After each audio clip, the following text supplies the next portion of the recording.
Amen. You need to make that very clear. In today's world, you need to make it clear. Let's go back to scriptures. Let's go back here. Okay. We're in verse, we just read verse 15. We're in verse, we read 17. Okay, good. Verse 18. What then, notwithstanding every way, whether in pretense or in truth, Christ is preached, and I therein do rejoice, yea, I will rejoice. So what Paul is saying is, hey, Christ is preached regardless. Somebody's talking about Jesus. Okay? Somebody's talking about Jesus. Even though some people talk about Jesus with all kind of wrong motive, Jesus is still being preached. Somehow the Holy Spirit will take a hold of it and work on something. Amen? The Holy Spirit will work on something and bring truth out of it. Okay, verse 19. For I know that this shall turn to my salvation through the prayer and the supply of the Spirit of Jesus Christ, according to my earnest expectation and my hope, that in nothing I shall be ashamed, but that with all boldness as always, so now also Christ shall be magnified in my body, whether it be by life or by death. So Paul was saying, look, all this is going to work out for my salvation. It's going to work out for my good. God is going to bring me out of it. That's what he's saying. God is going to bring me out of it. Okay? Now, Paul is not saying that, Paul is not being fatalistic. Like, well, whatever happens is the will of God. That's not what Paul is saying. He's not being fatalistic. That's not what Paul is saying. Paul is saying, look at it. This is how let me show you. Look at that verse again. Look at verse 19. You will see how it turns out for his salvation. What is? For I know that this shall turn to my salvation. Look at by what? Your prayer and the supply of the Spirit of Jesus Christ. Okay? Your prayer and the work of the Holy Spirit will bring Paul out. That's what Paul was saying. Your prayer and the power of God. The supply of the Spirit of Jesus Christ is the power of God. The same power that raised Christ from the dead. The Holy Spirit. That's what Paul was saying. Your prayer and the power of the Holy Spirit. He didn't just say power of the Holy Spirit. He didn't just say your prayer. He said your prayer and power of the Holy Spirit will bring me out of this. Will bring me out of this. Okay? Let's jump down to verse. But again, look at verse 20. According to my earnest expectation and my hope, that in nothing I shall be ashamed, but that with all boldness as always, so now that Christ shall be magnified in my body, whether by life or by death. Now someone might say, well, but why is Paul talking about death? I'll explain to you. In the early church, in that particular time, the church was under intense persecution. And therefore, Paul, one of the leaders of the church, was willing to say, hey, if I have to lay down my life for the cross, I'll do it. God will be glorified through me, whether I'm alive or whether I'm alive or when I'm dead. I'm not going to sell out. That's what Paul was saying. I'm not going to sell out. That's simply what Paul was saying. I'm not going to sell out. And we have to have the same dogged determination today. That I trust that God is there with me. I'm not going to sell out. Nothing will make me sell out. That's what Paul said. Nothing will make me sell out. I will represent Jesus. Even if it means I have to die to represent Jesus, I will represent Jesus. I'm not going to sell out. That's what Paul was saying. We need to have the same attitude, same mindset, same dogged determination to stand and represent our faith. We need not be weak-kneed. We need not be Christians who are fair weather Christians. When we're around other Christians, hallelujah, when we're around people who are not Christians, we can't even represent Jesus again. One of the things that sometimes baffles me with many Christians is this. When we're around, we come to church, we do the church thing. Let's pray for our people, let's pray for our friends, we pray for them and all that. Then when God gives us an opportunity to be able to represent Jesus, we back off. We just back down. We become weak-kneed. We become, what's the word again now? It's like we're ashamed of Jesus. But then we turn around and come to you and say, oh, please pray for them. They need salvation. Yeah, they need salvation, but God wants to use you and I as witnesses. He wants to use you and I. We should not miss opportunities. We should not miss them. We should not miss them. I'm not saying God cannot save them otherwise. Well, God will not save them. They will get born again. You're praying for them. But God wants them to say now, not tomorrow, not next week, now. Therefore, when the opportunity comes, use it. Use it. I know when I first got born again, I used to plant tracks everywhere in my house. I plant tracks everywhere. Bathroom, I put a track there. You know what I'm saying? Yeah. Everywhere in the house, I put a track somewhere. In the couch, I put one. I put one by the table, so in case somebody's just, sitting down, they pick up something, they try to read it. I tried every opportunity to reach my family, because that was, for me, very important. I didn't want to have to die and go before God and I'm alone. Where's my brother? Where's my sisters? Where's my mom? Man, let's all go. I enjoy the family, so let's all go to heaven together. I led my younger brother to the Lord. I know very well. I sat him down in the room. I said, my brother called his name. I said, Chimka, we're going to church. I take you to church. I said, yeah. Have you accepted? He said, no, I've not accepted Jesus. I said, okay, do you want to do? Yes, I want to. Say, say this after me. I led him in the Lord. That's prayer. In the bedroom. I said, amen, born again. So I'm sure my brother is going to heaven with me. He was going to church. We're raised in church, so we're all religious. But I was taken to my church then, a Pentecostal church, and ultimately he got born again. So it's important. We need to take this very seriously. We need to take it very seriously. Knowing this also, Christ did not only die for us to go to heaven. We can understand that. He said, I've come that you might have life, have it more abundantly. That means eternal life means what? John, look at this. John 3, look at verse 17. I know we know 16 very well. We can quote it. We can quote it in our sleep if possible. Now, John 3, look at verse 17. You're going to see this. John chapter 3, verse 17. Amen. It says, for God sent not his Son into the world to condemn the world, but that the world through him shall be saved. Let's go down, verse 18. He that believeth on him is not condemned, but he that believeth not is condemned already, because he believeth not the Son of... no, this is not what I'm looking for. Okay, let's look at... Okay, look at verse 15. John 3:15, not 14, but 15. It says that whosoever believeth in him should not perish, but have eternal life. Having eternal life is not when I die. Eternal life starts now. When you get born again, you have life now. And that life goes on to eternity. Okay? It's the life of God. That life of God is what? Righteousness, peace, joy in the Holy Ghost. It's wisdom. It's making right choices. It's living a life of excitement. It's living a fulfilled life on the earth. So when my family members get born again, guess what? The wisdom of God comes into them. When they get born again, love of God comes into them. The peace of God comes into them. So all the other problems they have on the earth, by being born again, the Holy Spirit is now in them to sort their problems out. Christ already paid the price for them to walk in victory. So when they get born again, they now begin to live out that life, not just heaven, but we start living it on the earth here, and then we transition to heaven, living that same life. Okay? What am I saying? I'm saying this to you and I, that it's important to understand that God wants you and your whole house saved, not just to go to heaven, but to live a fulfilled life on earth. Live here, have life, have it more abundantly. Therefore, you are the witness. Jesus said something, he said, you are the light of the world. He said, so I am the light of the world. He said, as long as I'm in this world, I'm the light of the world. Then he said to his disciples, he said to them, you are the light of the world. You are the salt of the earth. Whosoever, come please, help me, do me a favor. Get here please. Okay? Turn off that light for 1 second. Quickly. Turn it off. Light off.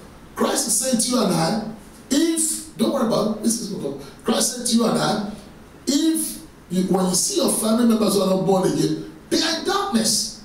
When you're in darkness, you bump into each other. You walk into walls. You can hurt yourself. You can hurt other people.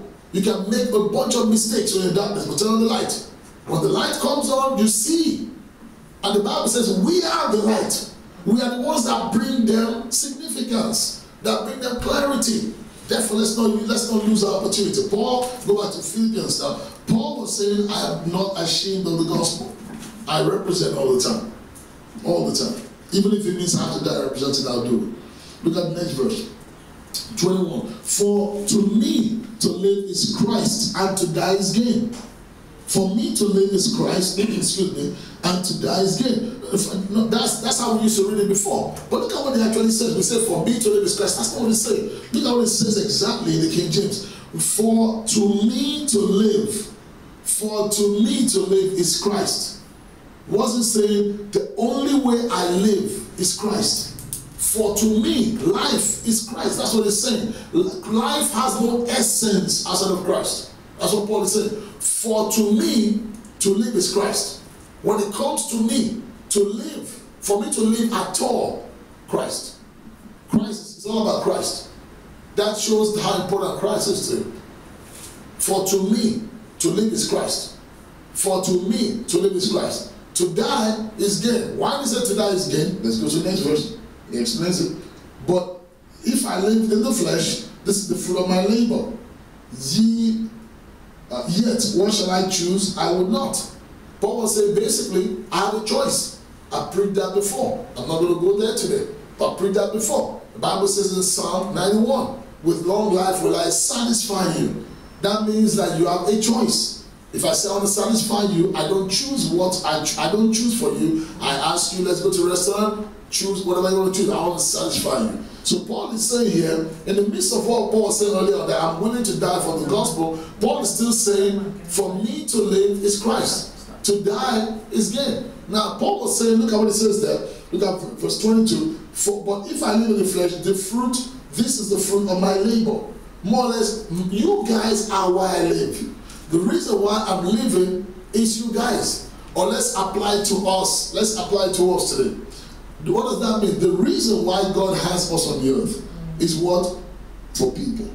The primary reason why God has us on the earth is for other people. Okay? That's what Paul is saying. The reason why we're on the earth here is for other people. Because if all of us were to die, if all of us were to get born again and go to heaven, guess what happens to the earth? Gross darkness. That's why when the rapture happens, the world will be in trouble because the church is gone. It's like think of this right now. Think of countries that there's a disaster and they don't allow America, for example, to come to that country to help them. That country is really in trouble. Major trouble. Okay? Because the ambassador of America represents the power of America, represents the wealth of America, represents the wisdom, the expertise of America. That's what it represents. So if that person is away from that country and they reject America's influence, or America's help, when I say influence, I mean America's help, aid when it comes to Christ and all that, that country will be in a world of hurt. Will be in a world of hurt. Okay? Same thing. That's what Paul was saying. Paul was saying basically about himself and this church, that about himself and life, is that to me, to live is Christ, to die is gain. The only reason why I'm here is for people. I'm here for people. I'm here for other people. That's why I'm here. The only reason why we're here is for people. The only reason why you and I should be here is for people. That means that we should always seek to connect people with God. I've said it before, the Bible says we are a royal priesthood.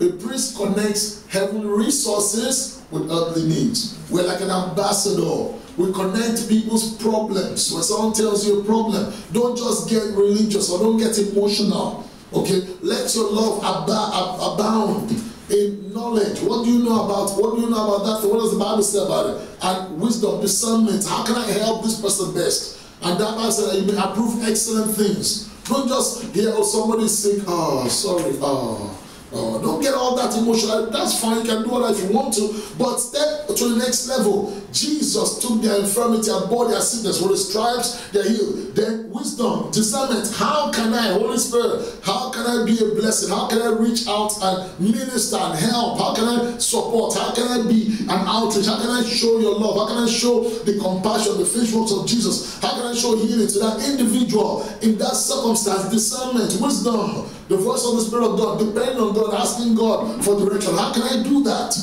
Okay, that's what Paul is saying. We are, that's why we're here. We're here to represent him. Look at the next verse. For I'm in a strait, or I have a choice to make. That's what Paul is saying. I'm like tied between two opinions. That's what he's saying. Between two. Having a desire to depart and to be with Christ, which is far better. Nevertheless, to abide in the flesh, that means to be here on the earth, is more needful for you. We're living for you. We're living for you. And also, you can also look at it this way. When God puts a pastor or ministers around you, the reason why it is for your benefit. That's what Paul is saying. I tell people all the time, take advantage of me right now. Now that let me use the word cheap. Use me now.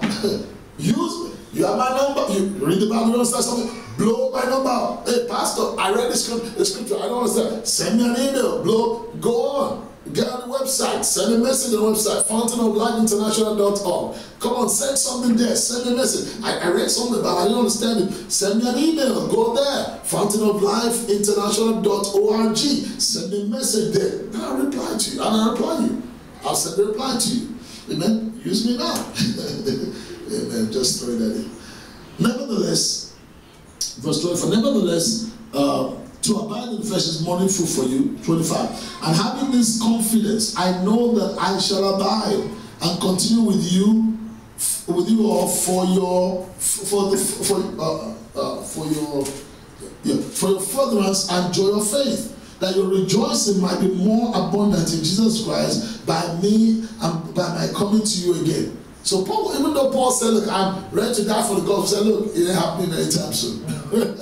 It ain't happening. My choice is to stay here. And my choice is for your benefit. My choice is for your good. Okay? My choice for your good. We also, sometimes, even as ministers, we make choices. We all, as individuals, we should also make those choices. Okay? Which is more needful? What's the more expedient thing? What's the more excellent thing to do? Just walk away from this area or stay here and go through, with the suffering and the pain and things I have to go through, as it were, for the sake of the gospel, to further the gospel, to bless people. Therefore, I sacrifice my own flesh. That's what Paul is saying to them. I'm willing to stay in jail. I'm willing to stay. I'm willing to be beat. I'm willing to do all that to get the gospel to you. I'm willing to do whatever it takes to be a blessing to you. 27. Only let your conversation. This is great now. Now, Paul, he's talking about what he's doing. Now he's telling, he now switches to them. He's talking about what he's doing. The word conversation means lifestyle, manner of life. It means lifestyle, your behavior, manner of life. Okay? It says, only let your conversation be as it becometh the gospel of Christ, that whether I come and see you or else be absent, I may hear of your affairs, that you stand fast in one spirit, with one mind, striving together for the faith of the gospel. So Paul is saying, look, whatever I mean, if I come back to you guys again, now he was not saying if I go to heaven, because he told us I'm not ready to go yet. He said, look, I have other places to go. If I come back, I want to hear of your affairs. Okay? I want to hear that you guys are doing well, you're standing strong. But that's what it says there. He says, striving, where's it again? Striving together for the faith of the gospel. There's a striving, you have to apply yourself. You have to apply yourself. You don't just say, well, if it's God's will, it will happen. No, you have to strive. You have to apply yourself. If it's God's will to heal me, well, He will heal me. If it's God for me to prosper and become rich, He will do it in His own time. No. He says strive. Apply yourself. Apply yourself. Strive. To strive means to put effort to. Put effort. Put legs to your faith. Don't let your faith just remain a spiritual thing. Put legs, put feet to your faith, put hands to your faith, act on your faith, act on your faith. Okay, but he said something else I want to mention there. Look at verse 27, towards the end there. That I may hear of your affairs, that you stand fast in one spirit, one mind. One spirit, one mind. What does it mean, one mind? Thinking alike, knowledge. That's what happens. He was writing to a church, writing to churches in a region, in Philippi. I want you guys to think alike. Now, he's not saying become clones. He said think alike, relative to what the faith is all about. That's why he said there, together for the faith. Striving together for the faith. You have one mind, one spirit, one perspective. And that's important. As a pastor in the local church, I strive to do that. To bring everybody in the church to think the same way. Have the same perspective concerning the word of God. Because here's what happens, just like in a war. If everybody's fighting and one soldier runs away from the line, from the platoon, from the setup, that soldier becomes vulnerable. And when soldier is hurt, guess what? We are hurt. And therefore we are all sent back. If the soldiers are all moving and one goes and gets hurt, they stop the match, they stop the procession, they go and carry the one that's hurt and try to take them along. But if that one were wise enough at the beginning not to get off track and stay with what is supposed to be done, okay, even if they are weak, the fact that they are there with everybody else, the strength of everybody else will carry them along. And that's what happens sometimes. People sometimes, the pastor, I know I do what the pastor's preaching. That's the problem. That's the problem. Therefore, when you get hurt, when you're in that place, guess what happens? You stop the whole procession. It's time for you to quit being a baby, get up and line up with what the pastor is saying. understanding and revelation is progressive in you. You will grow into it.